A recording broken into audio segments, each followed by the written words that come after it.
Hello everyone, welcome to Statecraft IS Academy. We have started a new initiative called Daily Current Affairs Discussion, and as you are all aware that prelims has been shifted to 10th October and therefore it is important for the aspirants to study current affairs daily. Hence, we at Statecraft IS Academy have started this free initiative for the benefit of the aspirants. The PDF of this video will be available on Statecraft's Telegram channel and Statecraft's website. So let's get started with the current affairs. In the first page, we'll discuss prelims related news items. In the second part, we'll discuss news items in detail from the perspective of mains. Our first news item is Helmand. So Helmand is one of the 34 provinces of Afghanistan, which is in the south of the country. So whenever in the news we see a place, it's very important to know where this place is from which country it is, and also the nearby important locations. Because usually in prelims we have seen questions like where this place is from or match the following places. So in this case, Helmand is from Afghanistan, and Helmand is believed to be one of the world's largest opium producing regions, responsible for around 42% of the world's total opium production. And also, since 2001 war in Afghanistan, Helmand province has been a hotbed of insurgent activities. It is also considered as Afghanistan's most dangerous province. Next, we see Afghanistan's map. So here it is important to notice the nearby locations and the bordering countries. So in this case, Afghanistan is bordered, it's a landlocked country, and it is bordered by Iran, Turkmenistan, Uzbekistan, Tajikistan, China, slight part of India and Pakistan. Next news is about Golden Crescent. Golden Crescent is located in the Southwest Asia, and it consists of 3 countries, which is Pakistan, Afghanistan and Iran. So this area is famous because it is world's leading illicit opium producing regions. So opium is a highly addictive narcotic drug. Next we see Golden Triangle. Golden Triangle is located in the Southeast Asia. So Southeast Asia region, which includes Laos, Thailand and Myanmar. So Golden Triangle is the world's second largest illicit opium producing region, and India is vulnerable to narcotic drug trafficking because it is located in between the Golden Crescent and Golden Triangle. So in the map, here we can see the location. India is in between the two, and Afghanistan, Iran and Pakistan almost supply 90% of the world's illicit opium. And also this northeast hilly terrain makes it easier for the traffickers to smuggle drugs from Myanmar, Laos and Thailand. Next news article is Doomsday Surfing. It refers to the tendency to continue surf or scroll through bad news, even though that news is saddening or depressing. So this tendency has been seen recently due to COVID. People have been looking after news that's sad and depressing, and that actually exaggerate their sense of gloom and doom. So next news article is Sabduloceps nilgriensis. So this is actually a reptile that has a slender body of just 7 centimeter. So this species is the only third skink species discovered in the mainland India. So skinks are non-venomous. They resemble a snake. They look like a snake because of their movement and their limbs, but they are not snakes, and they are currently considered as vulnerable, and their potential threats are seasonal forest fires or housing constructions or kill industries in the area. So next we'll see news articles from the perspective of mains, and it also includes some important points for prelims as well. So first item is Mission for Integrated Development of Horticulture.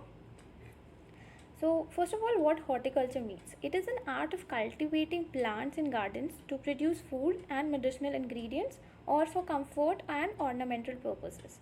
So this hortus word means garden. So basically horticulture is the cultivation of plants in gardens where they grow flowers, fruits, nuts, vegetables, herbs as well as ornamental trees and lawns. So the Ministry of Agriculture Farmer Welfare has provided an enhanced location of Rs 2,250 crores for the year 2021 for Mission for Integrated Development of Horticulture. About the scheme, so in case of prelims, whenever there's a question of schemes, it's two very important thing that we need to focus is where the nodal ministry of that scheme, and also whether the scheme is a centrally sponsored scheme or it is a central sector scheme. So the difference between centrally sponsored and central sector scheme is centrally sponsored schemes, usually it happens that some part is given by the center and some funding has been done by the state government, whereas in case of central sector scheme, of 100% funding has been done by the central government. So this scheme, talking about the scheme, it is a scheme for the holistic growth and development of the Indian horticulture sector. It is a centrally sponsored scheme, and here the nodal ministry is Ministry of Agriculture and Farmers Welfare. This scheme is being implemented as a part of the Green Revolution, that is Krishnoti Yojana. So the coverage here, the scheme covers fruits, vegetables, roots, tuber crops, and also mushrooms, spices, flowers, aromatic plants, coconut, cashew, and cocoa. So in this case, the central government's contribution is 60%, whereas the state government's contribution is 40%. And usually there is an exception in case of northeastern states and Himalayan states. So in this case, northeastern and Himalayan states are in this case, the central government contributes 90%, and the rest part is and the 10% share is being contributed by the state governments. Next, about the progress of the scheme. So it has played a significant role in increasing the area under horticulture crops. The area and production during the years 2014-15 to 2019-20 has increased by 9% and 14% respectively. Moreover, the mission has boosted best practices to be followed in farms, also improved the quality of produce and the productivity of the farmland, and it has not only resulted in improving the India's self-sufficiency in horticulture sector, but it has also helped in achieving sustainable development goals of zero hunger, good health and well-being, no poverty, gender equality, etc. So next we'll see the challenges, which are high post-harvest losses, there's gap in the post-harvest management, there's supply chain infrastructure issues. Way forward, we can say there is a tremendous scope for enhancing the productivity of Indian horticulture, which is imperative to cater to the country's estimated demand of 650 million MT of fruits and vegetables by the year 2050. Some of the new initiatives like focusing on planting material production, cluster development program, credit push through agriculture infrastructure fund, formation and promotion of farmer producer organizations are the right steps in this direction. Next, we can see the advantages would be reducing pollution, reducing temperature, providing more employment opportunity. It will act as an recreational area, also provide fresh air. So disadvantages would include costly procedure, high maintenance cost, requires huge labor force, skilled labor and techniques are necessary, so not all can pursue it, hectic and hard procedures. Next news article is Business Responsibility and Sustainability Report.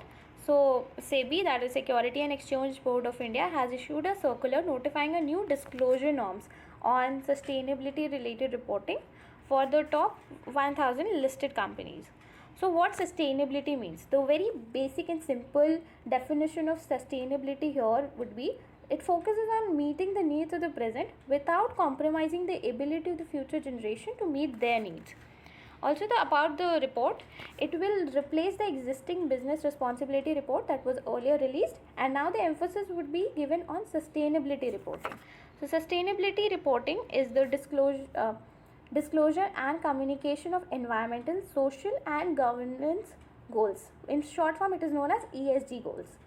It also includes the company's progress towards ESG goals.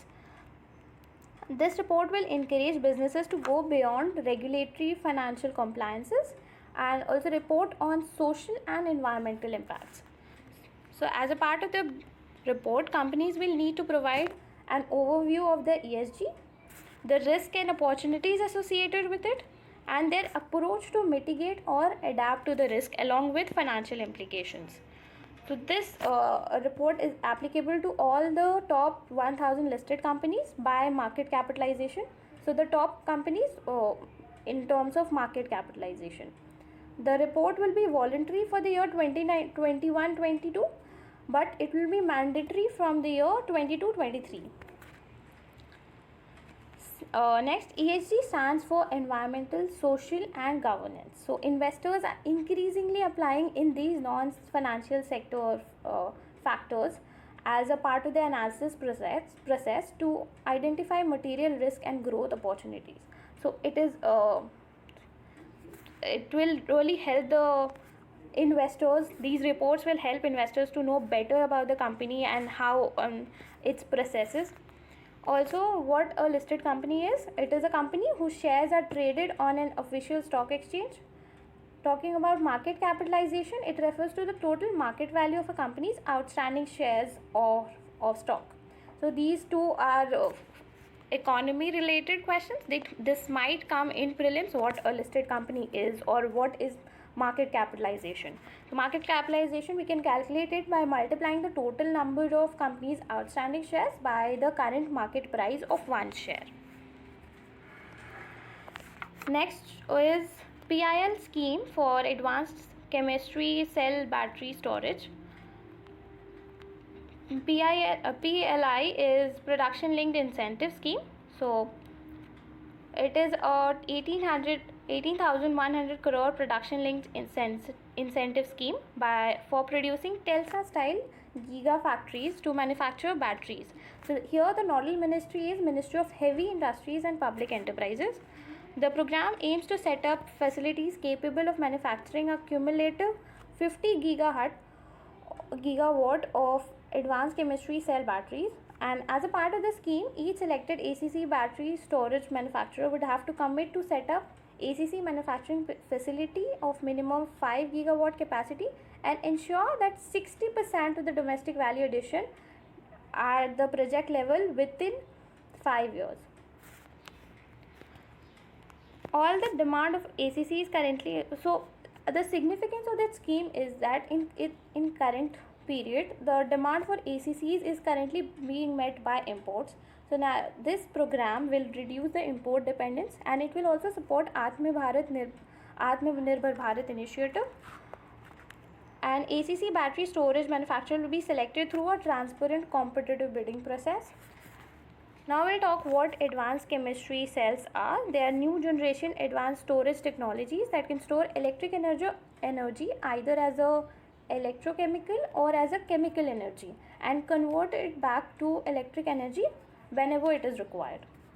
So this can be used in electric vehicles, advanced electricity grids, and also in solar rooftops. Next article is about migration and development brief report. So recently the World Bank has released this report, and it provides information regarding remittances received by the various countries. It is prepared by Migration and Remittance Unit, Development Economics, the premium research and data arm of World Bank. This report is produced twice a year. The report aims to provide an update on key developments in the area of migration and remittance flows and related policies over the past 6 months. It also provides mid-term projections of remittances flows through developing countries. So findings related to India are: India has received the highest amount of remittance in 2020. This was followed by China, Mexico, Philippines, Egypt, Pakistan, France, and Bangladesh.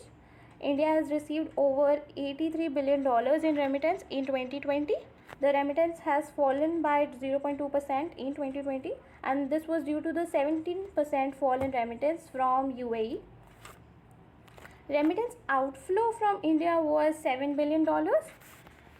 And so, talking about what remittance is, it is the money usually sent to a person in another country. The sender is typically an immigrant, and the recipient a relative, and the recipient might be a relative back home. So remittances represent one of the largest sources of income for people in low and developing nations. All for today now. If you like this video, please like, share and subscribe. and you can get the PDF of this document on Statecraft's website as well as on Statecraft Telegram channel. Thank you.